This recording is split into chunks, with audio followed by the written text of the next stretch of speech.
guys, welcome back to my channel. So in today's video, I'm going to test out the NIVEA cleansing oils. And in the previous video, I also did an oil review, and this was an oil, facial oil by Eucerin. I will put a link right here. And I think that it is a really convenient time right now for me to explain the difference between the regular facial oil and the cleansing oil. Okay, so the Eucerin's oil that I reviewed in the previous video, that was the regular facial oil meant to nourish the skin and is meant to be applied as the last step. It comes really handy for people who have dry skin, and it only had emollients, oils, and one preservative, a little bit of perfume, and that's it. And then there are cleansing oils. Now, cleansing oils are the so-called hydrophilic oils, and they're called hydrophilic because in addition to having emollients, oils, and generally lipophilic ingredients, they also have emulsifier added, emulsifier or a surfactant. Now, what are emulsifiers? An emulsifier keeps the unmixable compounds from separating by increasing the kinetic stability of the mixture. Is that too much info? It probably is. In other words, emulsifiers are the stuff that we use to create creams, because usually oil and water don't mix, right? Well, when you add an emulsifier, they do. Now, these emulsifiers and surfactants, they actually have a lot of uses in cosmetic industry, but one of the uses that is important for this video today to mention is that they can be used as detergents. Okay, now what does that have to do with the cleansing oil? Well, the emulsifier is added to the cleansing oil to make it the cleansing oil and to make it easily rinsed off with water, or at least in theory it should be easily rinsed off with water. Now that you know the crucial difference between the nourishing facial oil and the cleansing facial oil, let's start with analyzing the ingredients for these three oils. Okay, so NIVEA has three types of cleansing oils here. So first we have the soothing cleansing oil with grapeseed oil, and that one is meant for sensitive skin. And then we have the hydrating cleansing oil with coconut oil. That one is meant for normal skin types. And the last but certainly not the least is the nourishing cleansing oil with macadamia oil, and that one is meant for dry skin. Now, I only have the soothing oil here with me, that's the one with the grapeseed oil in it, because I don't have that kind of budget to buy all of them to make a review for you guys. Come on. But now seriously, they have the same base formulation with a couple of ingredients changed, so I don't think it's necessary for me to buy all of them to do this review. But of course, I will analyze the ingredients of all of them, and by the end of this video, you will know which one would be best suited for your skin type. Do not worry. Okay, so as I said already, they all have the same base formulation with the seventh ingredient different. Seventh ingredient is different, yes. Yeah, and as I said already, I compared the situation with the Dove Beauty Bars. So if you watch my Dove Beauty Bar series, I will put a playlist right here.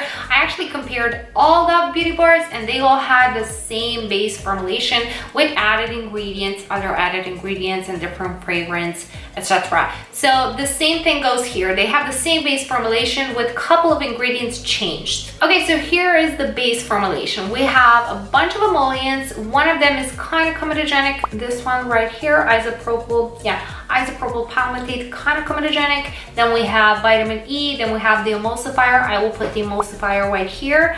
That's the ingredient that is going to make the oil rinsable. Rinsable, is that a word? Rinsable, yeah, I guess it is. And the seventh ingredient is different. So let's see. In the soothing oil, the seventh ingredient is grapeseed oil. Now, grapeseed oil is a great ingredient. It's a great source of antioxidant polyphenols. It also has linoleic acid. It has vitamin E. So it's a great nourishing oil for the skin. And regarding this oil, that is what you get. There are no more comedogenic ingredients. So the one comedogenic ingredient is the emollient that I already mentioned, the isopropyl palmitate. There are no more comedogenic ingredients. There's no perfume, so this one will be great for sensitive skin types. And by the way, I have been using this for the past few months, and it did not clog my pores, so I had no problems with it. And that's pretty much what you get. You get one oil added, no fragrance, no more comedogenic ingredients. That's it. Now, in the hydrating cleansing oil, the seventh ingredient added is the coconut oil. Now, that one is comedogenic,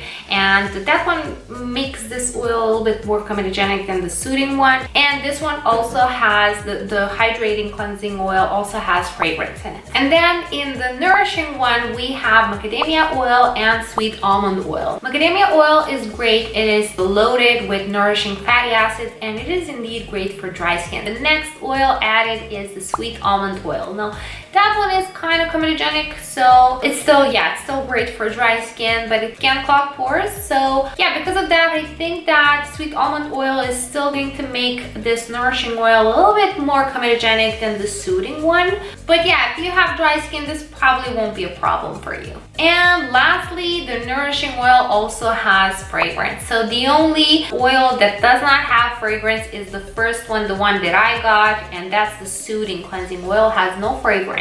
Now, those would be the main differences between these three cleansing oils. And the nourishing one and the hydrating one do have fragrance in it, and the soothing one does not have fragrance. But then again, these are the rinse-off products. They are not meant to stay on your skin. So because of that, I personally think that the fragrance won't even cause you any trouble. But you know me, I like to emphasize this just in case somebody is sensitive to fragrance. Okay, enough about the ingredients. Now let's see how this soothing oil acts on the face. Okay, so I'm starting off with a full face of makeup because I want to show you how this oil dissolves everything on my face. So I took only one pump, and you can see already how it dissolves everything in one swipe. You don't even have to rub your face really hard. You just massage it and your makeup melts off. But there is one catch. Even though it does really dissolve makeup really well, it says on the bottle that it should be rinsed off with water, and that when you add water to the formulation, it turns to milk.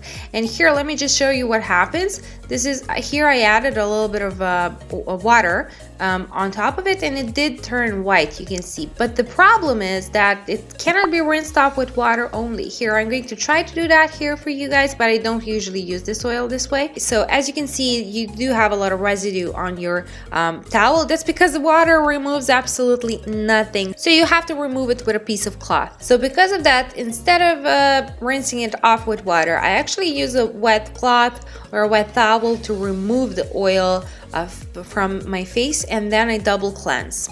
And that way it works well for me. And for double cleansing, I use this Eucerins Hyaluron Dermatoclean Micellar Foam. And this one is really gentle. You can use it even around your eye area, and it's great for dry skin. So I find that this works really well for me. And in case there's anything left around the eye area, I do use a cotton pad and I remove it with micellar water, and that's it. And there you have it. That's the way I use this oil. Now stay tuned, because after this I will be giving you my final verdict on this oil. Okay, now let me give you my final verdict on this oil. Okay, so the truth is that I really like this oil, even though it cannot be rinsed off with water only. And I love it because it dissolves my makeup completely, and I only need one pump to do that. And I did use other oils. For example, I did use the Caudalie oil. That one was not bad. I just remembered that I needed a lot more oil than it was stated on the bottle. On the bottle it said use 3 pumps for the whole face, and I needed like 15.